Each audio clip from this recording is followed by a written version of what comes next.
X maddəsinin ərimə və qaynama temperaturlarının qiymətləri verilmişdir. Ərimə temperaturu -20 selsi, qaynama temperaturu isə -40 selsi olaraq verilib. Şərtdə deyilir ki, temperatur -10 selsidən 60 selsiyə doğru qaldırılıb. Deməli, temperatur -10 selsidən 60 selsiyə qaldırmışam. Biz əvvəlcə müəyyən edirik ki, -10 və 60 selsidə maddə hansı aqreqat halında olur? Ərimə və qaynama temperaturlarının qiymətlərinə əsasən müəyyən edirik ki, -10 selsi ədəd oxunda -20 və -40-ın arasında yerləşir. Yəni, ərimə və qaynama temperaturlarının qiymətlərinin arasında yerləşdiyi üçün maddə maye halda olur. 60 selsini yoxlasaq isə görərik ki, 60 selsi ədəd oxunda -40-dan sağda yerləşir. Yəni, qaynama temperaturundan sonraya düşür. Deməli, maddə qaz halında olur 60 selsidə. O zaman temperaturu -10 selsidən 60 selsiyə doğru qaldırdıqda maddə maye haldan qaz halına keçid edir. Buna əsasən doğru ifadələri müəyyən edin deyir. Birinci ifadədə deyilir ki, buxarlanma prosesi baş verir. Bəli, bu ifadə doğrudur.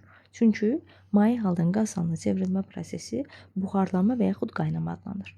İkinci ifadədə deyilir ki, molekular arası məsafə azalır. Biz öyrənmişik ki, ən böyük molekular arası məsafə qazda, daha sonra mayedə, daha sonra bərklərdə olur. Deməli, mayedən qaz halına keçdikdə molekular arası məsafə artır. O zaman ikinci ifadə yanlışdır. Üçüncü ifadədə isə deyilir ki, sıxlıq azalır. Gəlin onun doğruluğunu yoxlayaq. Biz öyrənmişik ki, maddənin bərk halında sıxlığı böyükdür maye haldan. O da öz növbəsində böyükdür qaz halının sıxlığından. İstisna bir dənə su maddəsində idi. O zaman burada müqayisə etsək görərik ki, mayenin sıxlığı qazın sıxlığından böyükdür. Yəni, mayədən qaz halına keçdikdə sıxlıq nə edir? Azalır. O zaman üçüncü ifadə doğrudur. Dördüncü ifadədə deyilir, kimyəvi hadisədir. Bu yanlışdır. Niyə? Çünki mayədən qaz halına çevrilmə aqreqat hal dəyişməsidir. Aqreqat hal dəyişmələri də kimyəvi reaksiya baş vermədiyi üçün kimyəvi hadisə yox, fiziki hadisə sayılır. Beşinci ifadədə isə deyilir ki, molekuların hərəkət sürəti artır.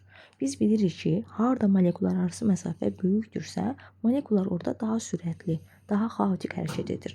Və biz görürük ki, ən böyük məsafə qazlardadır. Deməli, mayedən qaz halına çevrildikdə molekular arası məsafə artdığı üçün molekulların hərəkət sürəti də artacaqdır. O zaman 5-ci ifadədə doğrudur. Deməli, doğru cavab 1, 3, 5, yəni C variantıdır.